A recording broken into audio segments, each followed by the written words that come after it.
Bhadravati pumped storage ಬಗ್ಗೆ ಮಾಹಿತಿ ಕೇಳಿದ್ದ ಕೆಎಸ್ ಈಶ್ವರಪ್ಪನವರಿಗೆ ನಿರಾಸೆ ಉಂಟಾಗಿದೆ. ಒಂದು ತಿಂಗಳ ಹಿಂದೆ ಜಿಲ್ಲಾಧಿಕಾರಿ ಮೂಲಕ ಸರ್ಕಾರಕ್ಕೆ ಯೋಜನೆ ಬಗ್ಗೆ ಅಂಕಿಅಂಶ ಕೇಳಲಾಗಿತ್ತು. ಆದರೆ ಇಲ್ಲಿವರೆಗೂ ಅಧಿಕಾರಿಗಳು ಯಾವುದೇ ಸ್ಪಂದನೆ ಮಾಡಿಲ್ಲ. ಸದ್ಯ ಈ ವಿಚಾರದ ಬಗ್ಗೆ ಮಾಜಿ ಡಿಸಿಎಂ ಕೆಎಸ್ ಈಶ್ವರಪ್ಪ ಮಾಧ್ಯಮಗಳಿಗೆ ಪ್ರತಿಕ್ರಿಯೆ ನೀಡಿದ್ದು, ಅಧಿಕಾರಿಗಳು ಸ್ಪಂದಿಸಿಲ್ಲ. ಆದರೆ ಕೋರ್ಟ್ ಮೂಲಕ ನಾವು ನ್ಯಾಯ ಪಡೆಯುತ್ತೇವೆ, ಅವರಿಗೆ ಚೀಮಾರಿ ಹಾಕುವ ಕೆಲಸ ಮಾಡ್ತೇವೆ ಎಂದು ಪ್ರತಿಕ್ರಿಯೆ ನೀಡಿದ್ದಾರೆ. ಶ್ರೀಪತಿಯವರು ಮತ್ತು ಕುಮಾರಸ್ವಾಮಿ ಅವರು ತುಂಬ ಸ್ಪಷ್ಟವಾಗಿ ಹೇಳಿದ್ದಾರೆ. ನಾವು ಹಿಂದೆ ಹೋರಾಟ ಮಾಡಿದಾಗ 7-2 ತಿಂಗಳ ಕೆಳಗೆ ಹೋರಾಟ ಮಾಡಿದಂಥ ಸಂದರ್ಭದಲ್ಲಿ ಏನೇನು ನಮಗೆ ಅಂಕಿಅಂಶಗಳು ಬೇಕು, ಏನೇನು ನಮಗೆ ರಾಜ್ಯ ಸರ್ಕಾರದಿಂದ ಕೇಂದ್ರ ಸರ್ಕಾರದಿಂದ ಕಲ್ಪಿಸಿದ ಉತ್ತರ ಬೇಕು ಅನ್ನೋದಕ್ಕೆ ಪ್ರಶ್ನೆಗಳನ್ನು ತುಂಬ ಸ್ಪಷ್ಟವಾಗಿ ಜಿಲ್ಲಾಧಿಕಾರಿಗಳ ಮುಖಾಂತರ ಕಳಿಸಿದ್ದಾರೆ. ಜಿಲ್ಲಾಧಿಕಾರಿಗಳು ಉತ್ತರ ಕೊಟ್ಟವರು ಅಸೆಂಬ್ಲಿ ನಡೀತಾ ಇದೆ, ಬಜೆಟ್ ನಡೀತಾ ಇದೆ. ಹಾಗಾಗಿ ಬಜೆಟಲ್ಲಿ ಮುಖ್ಯಮಂತ್ರಿಗಳು ಕರೆದಿರೋದಕ್ಕೋಸ್ಕರ ನಾವು ಹೋಗಿದ್ದೀವಿ, 3-4 ದಿನ ಸಮಯ ಬೇಕು ಅಂತ ಮಾತನಾಡಿದ್ದೀವಿ.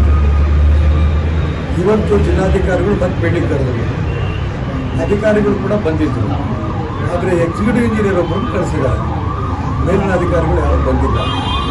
ನಮ್ಮ ಮೊಬೈಲ್ ತಗೊಂಡರೆ ಎಕ್ಸಿಕ್ಯೂಟಿವ್ ಇಂಜಿನಿಯರ್ ಫೋನ್ ಮಾಡಿದಾಗ ಉತ್ತರ ಕೊಡಲಿಲ್ಲ. ಕೊನೆಗೆ ನನಗೆ ಅವರಿಂದಲೇ ಫೋನ್ ಬಂತು, ಸ್ಪೀಕರ್ ಆನ್ ಮಾಡಿದ್ದೆ, ಅವ್ರಿಗೆ ಗೊತ್ತಿಲ್ಲ ನನ್ನ ಮೊಬೈಲು ಅಂತ. ತುಂಬ ಸ್ಪಷ್ಟವಾಗಿ ಹೇಳಿದ್ರು, ಯಾವುದೇ ಉತ್ತರವನ್ನು ಕೊಡಬೇಡಿ ಅನ್ನಂಥ ಮಾತು ಹೇಳಿದರು. ನಾನು ಯಾರು ಮಾತಾಡ್ತಿರ್ಬೇಕು ಫೋನ್ ಇಟ್ಟು ಅಂದರೆ ರಾಜ್ಯ ಸರ್ಕಾರದ ಅಧಿಕಾರಿಗಳು ಯಾರ ಒತ್ತಡಕ್ಕೆ ಮಣಿದು ಇವತ್ತು ಕೆಲಸ ಮಾಡ್ತಿದ್ರು ಅಂತ ಗೊತ್ತಿಲ್ಲ.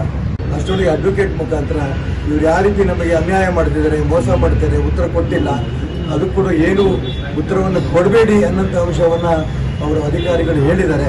ಎಲ್ಲ ಅಂಶವನ್ನು ಕೂಡ ನಾವು ಕೋರ್ಟ್ ಮುಂದೆ ತರ್ತೀವಿ. ಅಧಿಕಾರಿಗಳು ಬಂದಂಥ ಉತ್ತರ ಇದಷ್ಟನ್ನು ಕೂಡ ನಾವು ಕೋರ್ಟಿಗೂ ಕೂಡ ನಾವು ಕೊಡಲಿದ್ದೇವೆ.